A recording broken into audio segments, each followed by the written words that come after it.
안녕하세요, 몽선생입니다. 오늘의 주제는 어학연수. 기왕 우리가 어학연수 갈 것이면 제대로 준비하고 가라 입니다. 자, 어학연수 갈 수 있어요. 예, 필요하다라고 느끼면 가는 것이죠. 그게 잘못됐다는 것은 절대 아닙니다.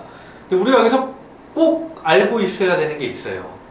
우리 보통 어학연수로 갈 때 별로 생각 안 하잖아요. 뭐 어떤 계획을 하고 어떤 준비를 하고 이런 생각보다는 일단 가자. 어학연수 가면 어떻게든 되겠지 이렇게 생각을 많이 하곤 하는데, 우리가 어학연수 떠난다고 해서 갑자기 내가 미국 사람으로 확 변신을 해가지고 딱 바뀌어가지고 막 프리토킹을 자유자재로 하는 건 아니잖아요.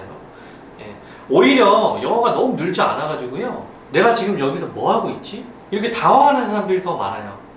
그래서 결론은 시간 낭비 혹은 돈 낭비, 이렇게 낭비만 잔뜩 하고 아무런 소득 없이 국내로 돌아오는 경우가 더욱더 많다는 겁니다. 자, 그래서 어학연수를 준비하는 세 가지 법칙에 대해서 제가 오늘 얘기를 하려고 하고요. 자, 정말 꿀팁입니다.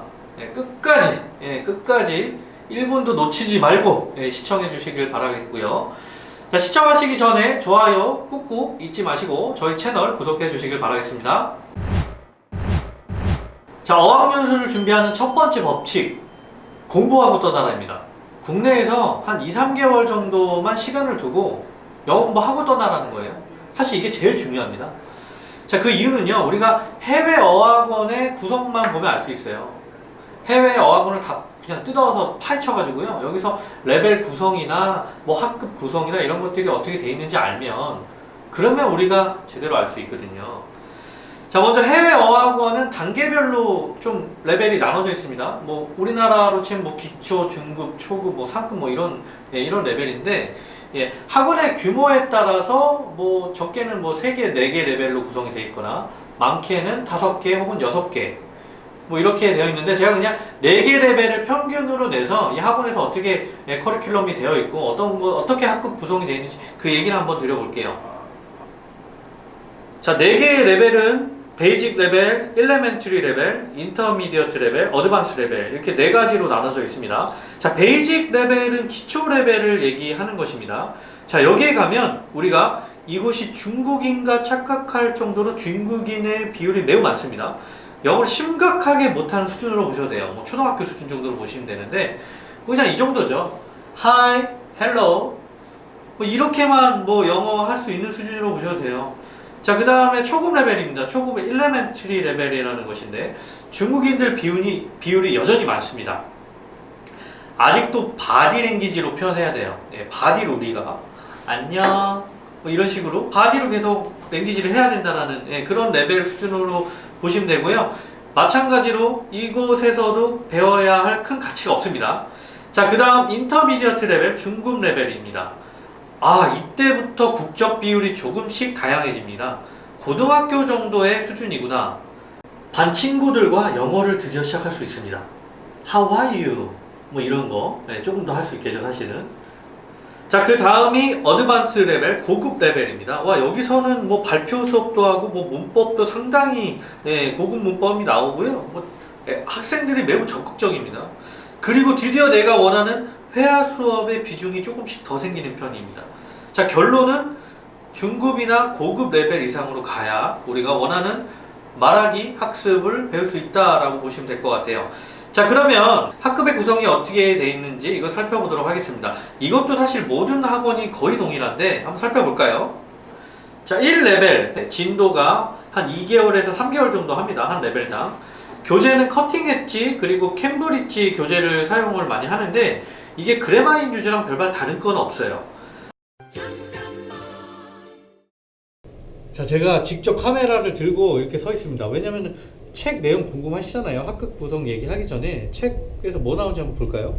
자, 제가 지금 여기 책 2권 이렇게 깔아놨어요. 실제 배우는 겁니다. 커팅 엣지하고, 이거 옥스포드네요. 옥스포드는 제가 얘기 안 했는데, 커팅 엣지 한번 볼게요. 이거 지금 보면은 프린터, 프린터면 기초, 중급 그 중간 단계 보시면 될 것 같고요.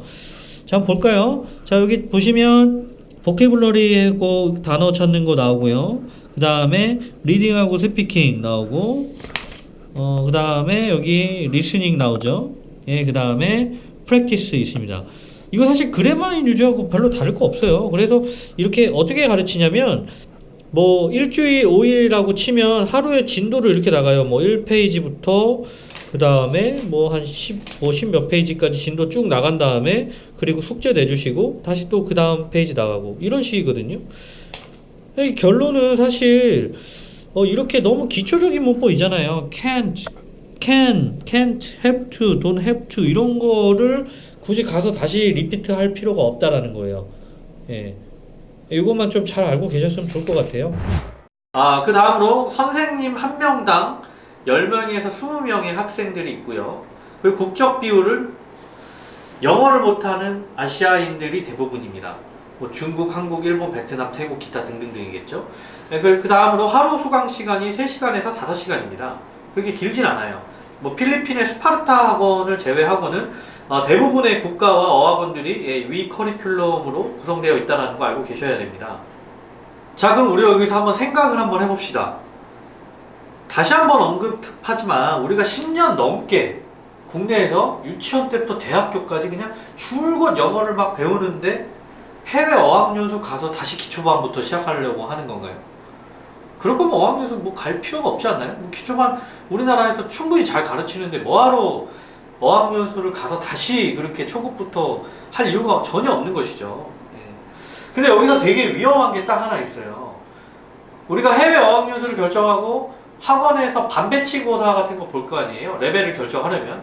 근데 이게 우리가 생각했던 것보다 낮은 레벨로 나오는 경우가 많아요. 예를 들면 내가 뭐 중급, 뭐 인터미디어트 정도의 실력인데 영어로 시험을 보고 우리가 전혀 어떻게 나오는지 예상을 못 하다 보니까 낮은 레벨로 딱 배정이 돼버리거든요. 그때 아차 늦었구나 이런 생각을 할 수 있을 것입니다. 그래서 여기서 중요한 것은 나의 레벨보다 한 단계 높은 레벨 그리고 기초와 초급 레벨 다 건너뛰고 중급 이상으로 가야 되는 것이 이것이 핵심입니다. 자, 그 다음 두 번째 법칙, 두 번째 법칙입니다. 현지 생활 적응을 쉽게 할 수 있는 곳으로 떠나라입니다. 자, 우리가 어학연수를 갈 때 뭐 발음 때문에 국가 선택을 하는 경우가 있죠. 그래서 뭐 꼭 미국을 가야 된다, 미국식 영어를 써야 된다, 혹은 영국식 영어를 꼭 배워야 된다. 자, 근데 언어라는 게 제 생각에는요, 특정 발음을 꼭 배워야 하는 것은 아니라고 생각이 들고요.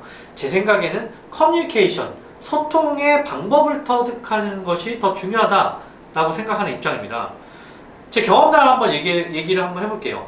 제가 해외에서 근무를 할 때 다국적 기업에서 정말 다양한 국적의 사람들과 함께 일을 했었거든요.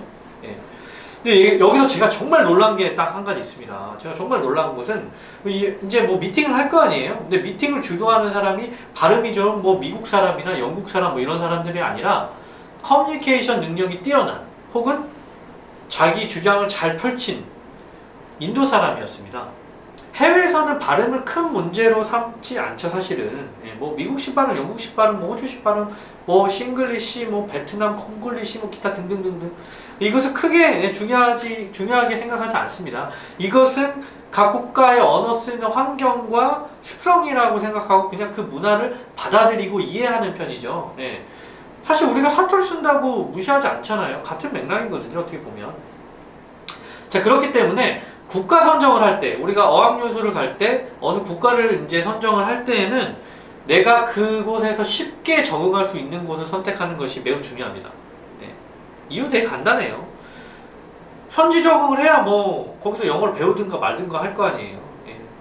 만약에 우리가 뭐 미국이나 영국으로 갔다 그냥 단순히 그 나라를 동경해서 나는 뭐 브리티시를 꼭 하고 싶어서 근데 영국에서 예를 들면 내가 적응 못했다고 한번 칩시다.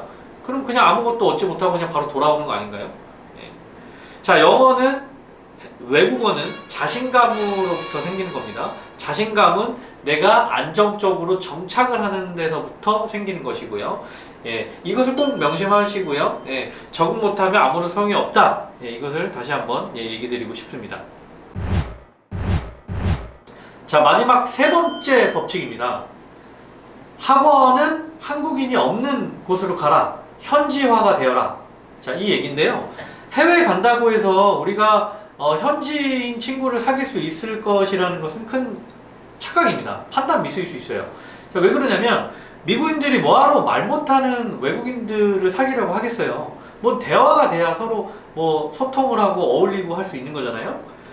자, 우리 입장에서도 사실 현지인들을 사귈 수 있는 그런 기회도 많지가 않아요. 왜냐면 대부분 학원 기숙사거든요. 예.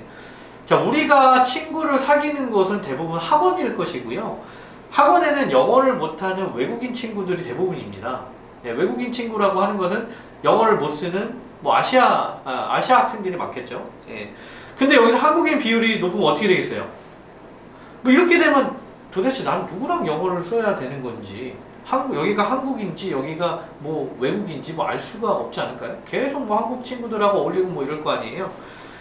그러면 영어를 쓸 때는 편의점 가서 뭐 Can I buy this? 뭐 이거 주세요? 뭐 이 정도? 혹은 음식은 주문할 때 뭐 이걸 거면 그냥 한국에서 공부를 하는 게 낫지 않나요? 차라리 한국인이 아예 없는 학원을 고르기에는 사실 매우 어려울 수 있어요. 어딜 가나 한국인이 있기 때문에. 그래도 우리가 최대한 외국인 비율이 높은 학원을 선택해야 됩니다. 네, 한 10명 중에 8명은 외국인이어야 돼요. 그래야 우리가 말할 수 있는 환경을 만들어줄 수가 있거든요. 자, 이게 핵심입니다. 자, 오늘의 리뷰입니다. 오늘 제가 얘기했던 것을 정리하겠습니다. 자, 첫 번째로 국가 선택은 문화적으로 가장 적응이 쉽고 자신감을 가질 수 있는 곳으로 선정. 결론은 그냥 내가 가장 쉽게 적응할 수 있는 곳으로 가라는 것이고요. 자, 두 번째로 학원 선택은 한국인이 최대한 없는 곳으로 가라. 예, 한국인 멀리 해라 라는 얘기고요. 그리고 마지막으로 국내에서 2-3개월 정도의 시간을 두고 기초 영어 공부를 하고 나의 수준보다 한 단계 높은 레벨로 들어갈 것, 공부하고 떠나라는 얘기죠. 자, 이 세 가지 꼭 명심하시고 어학연수 준비하시길 바라겠습니다. 자, 제 주관적인 생각은 어학연수는 필수는 아니다라고 생각을 많이 해요. 왜 그러냐면 국내에서도 충분히 배울 수 있는 루트가 너무 다양하고요. 요즘 시스템 잘 갖춰져 있습니다. 네.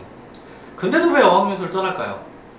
불안하니까. 왜냐면 남들 뭐 다 어학연수 가기도 하고 말을 조금 더 배우고 싶기도 하고요. 해외 문화도 경험해보고 싶기도 하죠. 그게 잘못된 건 아니에요. 그래도 우리가 기왕 가는 거 제대로 준비해서 떠나는 현명한 선택이 되었으면 좋겠습니다. 자, 오늘 시청해주셔서 감사하고요. 저희 채널 좋아요 꾹꾹 눌러주시고 구독해주시길 바라겠습니다. 해외 어학연수, 뭐 유학에 대한 궁금한 점이나 조언이 필요하시면 댓글 쭉 남겨주세요. 그럼 제가 친절히 답변을 해드리도록 하겠습니다. 자, 다음 편에 다시 뵙도록 하고요. 오늘 시청해주셔서 감사합니다.